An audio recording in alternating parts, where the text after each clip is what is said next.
plantão da cidade, pelas redes sociais, pelo Facebook da Rádio Itatiaia, também pelo Twitter. Estamos ao vivo para todos aqueles que desejarem, inclusive fora do Brasil. Temos uma audiência muito grande nos Estados Unidos, também na Europa. Vocês, o meu abraço.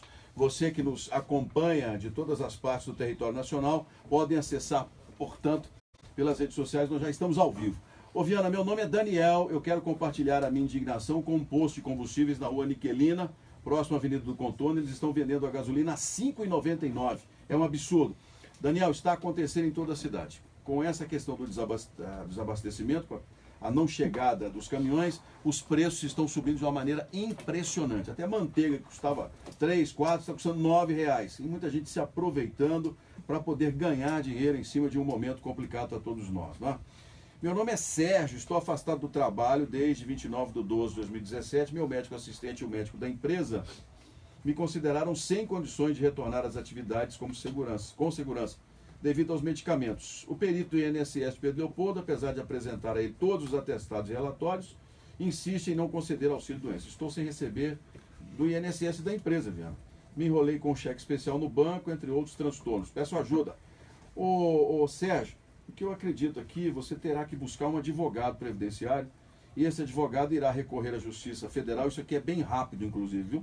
E em caráter liminar, pedir ao juiz que você receba o auxílio doença do INSS. Se a documentação que você tem for confirmada, inclusive por um outro perito, que é bem provável que o juiz indique, eu tenho certeza que você vai ser bem sucedido na demanda e aí poderá discutir essa questão com o rendimento que você precisa, viu? Minha boa sorte. Ô Viana, meu nome é Wallace Henrique Amaral, minha mãe Odete Eugênia Amaral está sofrendo de demência frontal. Precisa de uma cadeira de banho. Ah, esse mesmo, é o Wallace. Esse pessoal é um pessoal muito bacana, rapaz. Me trata super bem quando a gente se encontra. Tem um carinho enorme comigo, então eu quero te pedir essa ajuda. Você que tem uma cadeira de banho aí, que puder emprestar para Dona Odete, nós vamos ficar muito felizes. O telefone dele é o 99952-1446. 99952-1446, para a gente conseguir uma cadeira de banho para Dona Odete. Um abraço a toda a família Amaral, muito obrigado. Dona Odete, fica firme aí. Sei que a senhora está me escutando, viu que tem muita saúde, só se recuperando também recentemente de uma internação. E os filhos todos preocupados. A senhora está de parabéns, família muito linda que a senhora tem, e a preocupação e o carinho todo que estão tratando a senhora. Isso é sinal de boa árvore, né, que dá bons frutos. São 4h21 agora, 4h21. Está conosco aqui o senador pelo Paraná, Álvaro Dias, que é pré-candidato à presidência da República pelo Podemos. Boa tarde, candidato. Oi, boa tarde, Carlos Viana. Um prazer estar em Minas Gerais, em Belo Horizonte especialmente, ao lado do Vitório Medioli, o grande prefeito de Betim, ao lado de Seu Ribeiro, nosso deputado, e trazendo a nossa mensagem de esperança no futuro desse país, porque hoje há uma descrença generalizada, né? A descrença tomou conta. Sim. Esse é o principal desafio nosso, né? É superar essa descrença. A população não acredita mais na palavra do político, não acredita nas ações de boa intenção de qualquer político.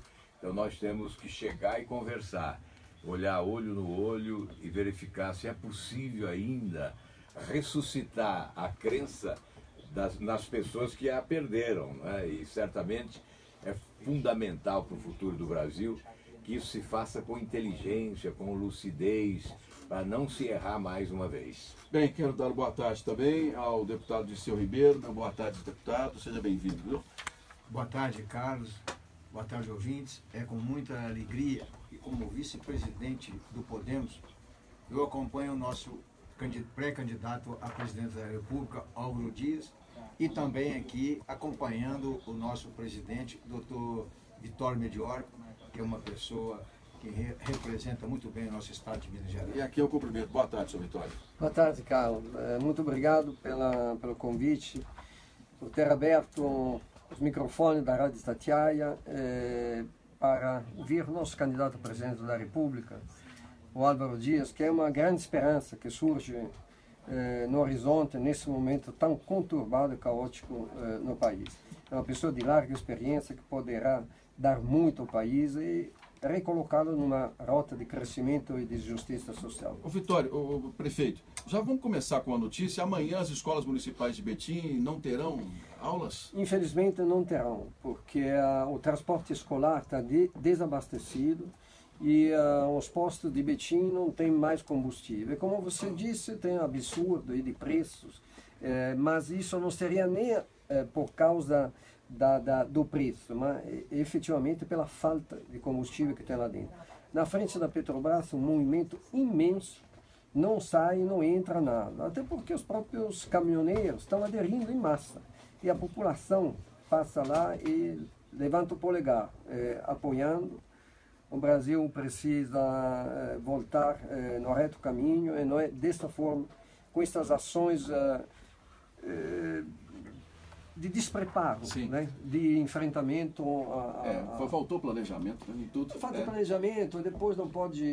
Um monopólio estatal como esse, ele tem que agir também com essa noção de importância para a economia. As escolas permanecem fechadas indefinidas ainda durante todo o final de semana? Sexta-feira estão fechadas, no sábado não abre, né? E, portanto, já foram avisadas todas as escolas, professores, e não vão abrir amanhã. Álvaro Dias, senador, qual é a sua opinião sobre essa questão do movimento dos caminhoneiros, essa possibilidade, inclusive, de desabastecimento até nos supermercados brasileiros? Primeiro, eu acho que é um desrespeito do governo. Os caminhoneiros vinham alertando há muito tempo, eu acompanho muito de perto o movimento dos caminhoneiros. Já há 2 anos, inclusive, 2 para 3 anos. Eu integro em vários grupos de caminhoneiros na internet, no WhatsApp, exatamente para acompanhar a vida deles, passei a conhecer mais de perto o sofrimento dos caminhoneiros, e o que eu vejo é uma insensibilidade do governo aliada à sua incompetência para solucionar problemas mais graves. Tudo começa com o presidente da República, através de decreto, oferecendo à Petrobras a autorização para aumentar o preço do gás, do diesel, da gasolina, a qualquer hora, a qualquer momento, a toda hora e a todo momento, é o que vem ocorrendo. Isso vai provocando uma revolta. Além de provocar revolta, provoca necessariamente, né, a impossibilidade de sobrevivência dos caminhoneiros. Nós sabemos que o alto preço do combustível não afeta apenas o caminhoneiro, afeta todos os brasileiros. Mas os caminhoneiros é que estão na linha de frente. Esse é o trabalho deles. Então o presidente, por decreto, autoriza o presidente da Petrobras promover aumentos, e ele olha a sua empresa, a empresa que ele dirige, a Petrobras, e quer recuperar o rumbo, né, da corrupção. A Petrobras foi assaltada, abriu-se um enorme rombo nas contas da Petrobras, a empresa foi desvalorizada em 50% do seu valor patrimonial, e fica a impressão que querem recuperar todo o prejuízo rapidamente, colocando mão grande no bolso do consumidor brasileiro de combustíveis. Obviamente isso não poderia terminar bem. Agora, nós sabemos, você disse aí na abertura do programa, não é, que a grande solução para o problema de preço de combustíveis é a reforma tributária. Certamente, se nós fizermos uma reforma tributária competente, nós teremos a redução não só desse produto, que é o combustível, mas também de todos os produtos consumidos pelos brasileiros. Porque, é claro, se você reduz a carga tributária, você faz a roda da economia girar com mais força, os brasileiros pagam menos, os produtores não precisarão embutir no preço final do produto a parte correspondente ao imposto exagerado, e isso vai reduzir lá na ponta o preço do produto consumido pelo brasileiro. Então vai reduzir o combustível, vai reduzir o feijão e o arroz, o alimento, o café que você gosta, reduz tudo. Porque, na verdade, você estará pagando uma alíquota menor de imposto. Mas e aí, como é que o governo sobrevive se vai reduzir a carga tributária? A roda da economia vai girar com mais força. O governo vai arrecadar mais, a população vai pagar menos e o governo vai arrecadar mais. É uma questão de inteligência. Eu tive essa experiência no governo do Paraná. Tínhamos lá uma sonegação grande na área da carne. E nós reduzimos de 17% o ICMS da carne para 7%. Tivemos um aumento da receita de 300%. Este é um pequeno exemplo, mas que certamente, Dirceu, Medioli, Carlos, certamente isto aplicado no âmbito da política tributária nacional vai nos proporcionar, sem dúvida nenhuma, uma arrecadação maior e um sofrimento menor da população na hora de pagar os impostos. Muito bem, vamos falar sobre as questões estruturais do Brasil, especificamente de Minas, que é o que as pessoas gostariam de saber, que nos ouvem aqui. Nós não temos um metrô que funcione corretamente da maneira que nós gostaríamos. Não temos os investimentos, nem a previsão de que isso possa vir, né? Qual é a sua proposta para essa questão da mobilidade, especificamente sobre a capital e também Minas Gerais? Eu ouço falar desse metrô de Belo Horizonte há muito tempo. Virou uma novela. Eu ouço falar também do Rodoanel há bastante tempo. A duplicação da 381. O descongestionamento do centro de Belo Horizonte, sim, com a possibilidade de uma integração da região metropolitana. É evidente que nenhum postulante ao cargo da presidência da República tem o direito de ser desonesto com a população e chegar prometendo horrores sem possibilidade de cumprir. Mas eu creio que há prioridades que são intransferíveis. E estas prioridades da região metropolitana de Belo Horizonte devem exatamente ser consideradas pelo presidente da República e será desta forma da nossa parte. Então, nós temos, por exemplo, o BNDES, que joga dinheiro lá fora, com taxas de juros insignificantes de até 3%, 3 a 5%. Joga dinheiro para Cuba, vai construir aeroporto em Moçambique, constrói hidroelétrica na Venezuela, o porto de Cuba, e não constrói o metrô de Belo Horizonte. Portanto, é uma questão de redirecionar os recursos do BNDES em obras de infraestrutura importantes no nosso país.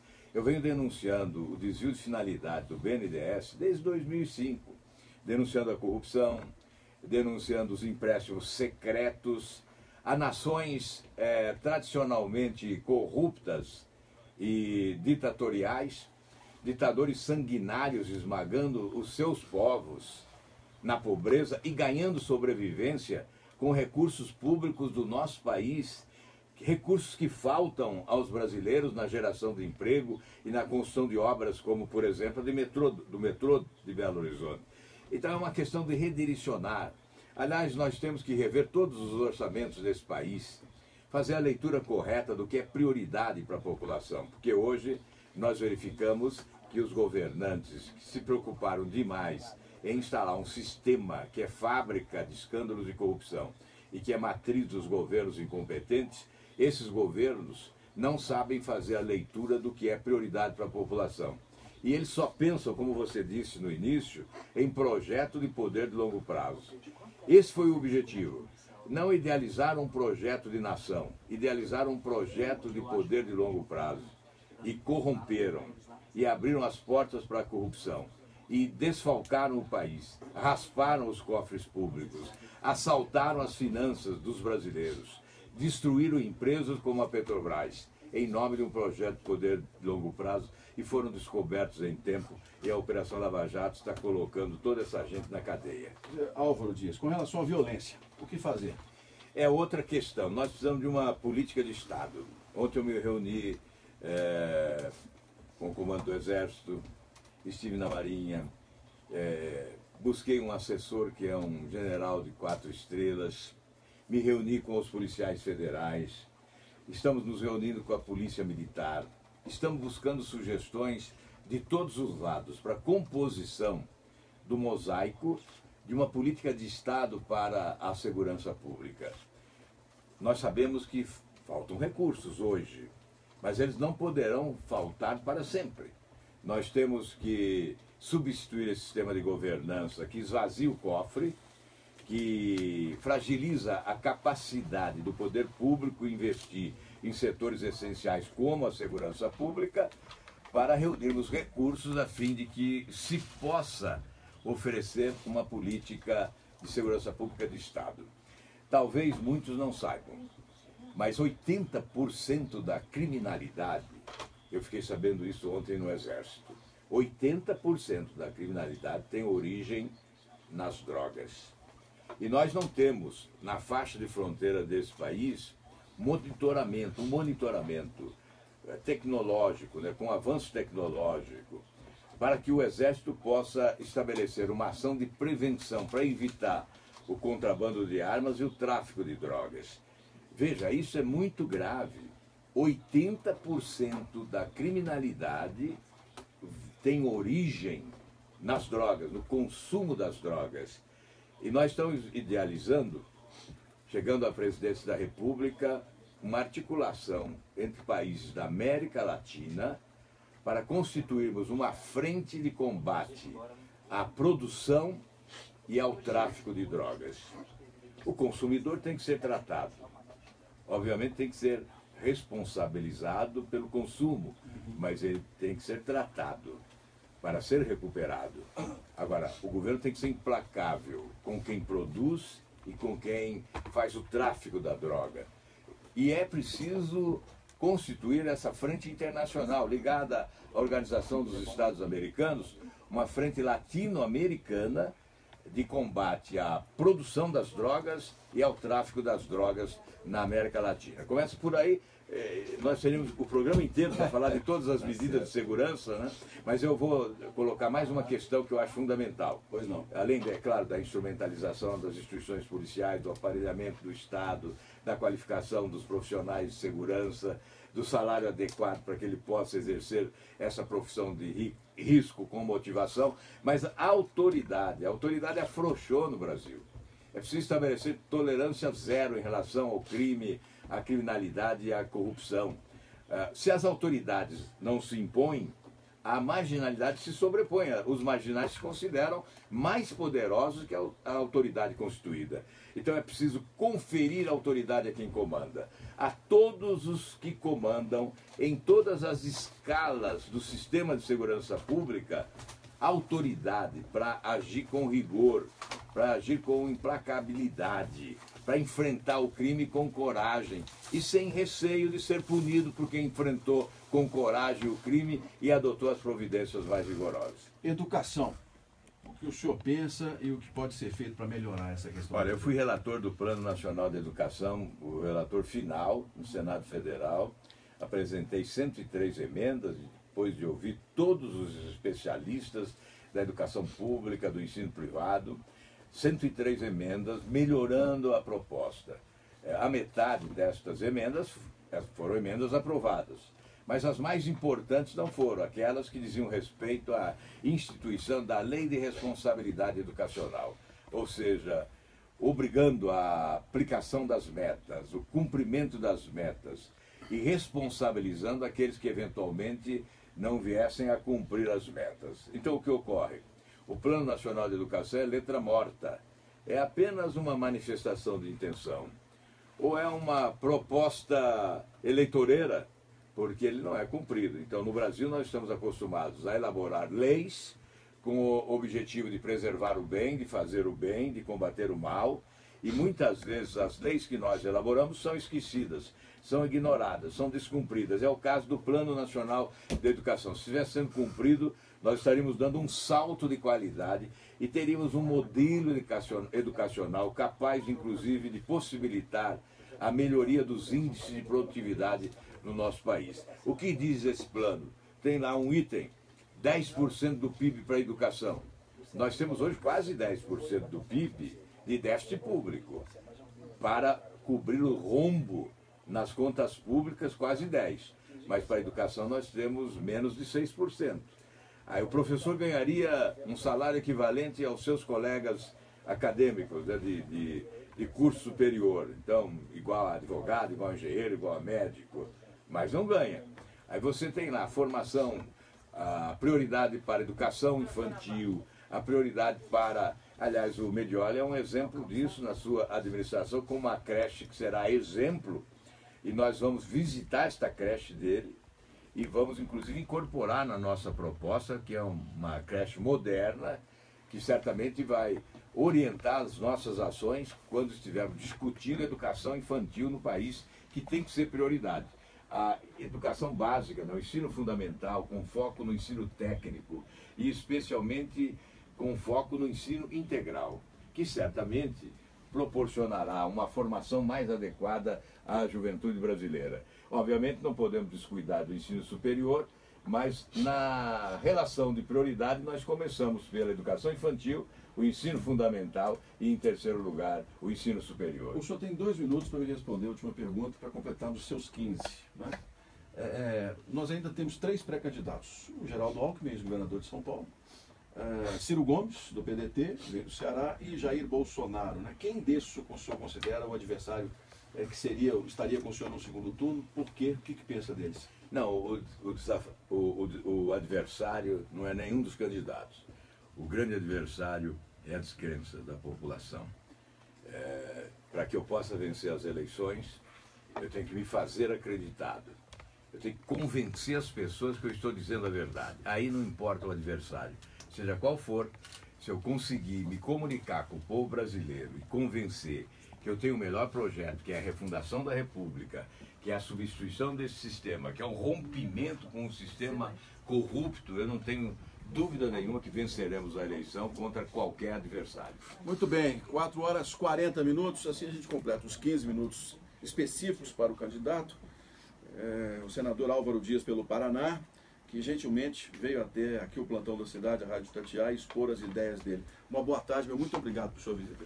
Eu que agradeço, né? Carlos Viana, essa história de pré é chata. É chato, mas lê, né? Já que quer que pré, então... o melhor é pós-candidato, né? Porque aí vem o problema a enfrentar, a busca de soluções. Né? Olha, eu considero Minas Gerais um estado emblemático na política. Por quê? Porque é uma síntese do Brasil. Aqui vive todas as partes do país. Esse é um mosaico nacional. Nós temos que considerar que para ganhar a eleição no Brasil tem que ganhar em Minas. É por essa razão que nós vamos voltar aqui várias vezes a Minas Gerais durante a campanha e vitoriosos voltaremos muitas vezes como presidente da República. Porque assim eu agi como governador do Paraná. Não houve um governador na história do Paraná que andasse tanto por aquele estado, que conhecesse todos os rincões daquele estado, mas trabalhando, inaugurando obras, iniciando programas, lançando obras e acompanhado das lideranças políticas, evidentemente, do Estado, para que nós pudéssemos ter a orientação adequada em cada região. Então será assim com o Medioli, será assim com o Dirceu, com todas as lideranças, com você, Carlos, que é um líder na comunicação e certamente será um grande líder na política também. Muito obrigado. 4h41, também meu boa tarde aqui ao deputado Dirceu Ribeiro, ao prefeito de Betim, Vitório Medioli, nosso muito obrigado pela presença. 4h41, voltamos já. Ótimo.